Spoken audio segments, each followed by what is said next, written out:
क्योंकि इनको दिक्कत सिर्फ मुसलमानों से है। ये न्याय की जीत इसलिए है क्योंकि यहां आरोपी मुसलमान नहीं है। अगर यहां भी आरोपी मुसलमान होते तो सुप्रीम कोर्ट जाते।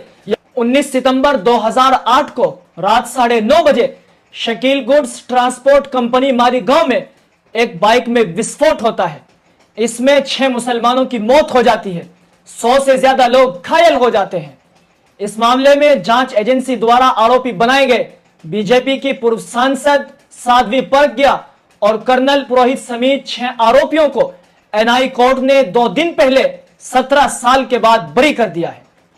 अब सवाल यह है कि अगर ये मुजरिम नहीं है, कोर्ट ने इनको बरी कर दिया है, तो फिर जो 6 लोग मरे हैं, जिनकी मृत्यु हुई है, उनकी मौत का जिम्मेदार कौन है?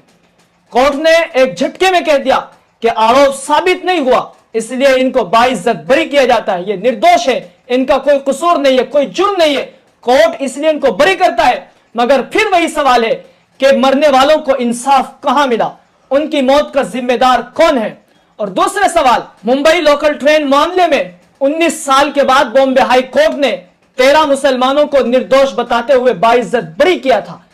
केंद्र सरकार और महाराष्ट्र सरकार फौरन इस फैसले के खिलाफ सुप्रीम कोर्ट गई थी, याचिका दायर की थी और सुप्रीम कोर्ट ने भी उन सभी आरोपियों को दोबारा नोटिस भेजा था कि हम इस फैसले को स्वीकार नहीं करते, इस फैसले की दोबारा जांच होगी।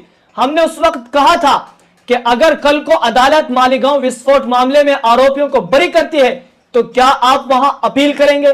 अजमेर विस्फोट मामले में आप अपील नहीं करेंगे?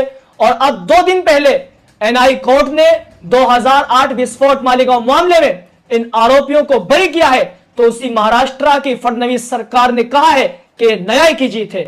यह न्याय की जीत इसलिए है क्योंकि यहां आरोपी मुसलमान नहीं है। अगर यहां भी आरोपी मुसलमान होते तो सुप्रीम कोर्ट जाते। यहां आरोपी दूसरे समुदाय से, इसलिए न्याय की जीत है। इसलिए केंद्र सरकार और महाराष्ट्र की सरकार न इस फैसले पर कोई आपत्ति जताएगी और न ही सुप्रीम कोर्ट जाएगी, क्योंकि इनको दिक्कत सिर्फ मुसलमानों से है। हम सुप्रीम कोर्ट से यहां भी अपील करेंगे कि इस मामले की जांच की जाए और जिन 6 मुसलमानों की मौत हो गई थी उनको इंसाफ दिलाया जाए।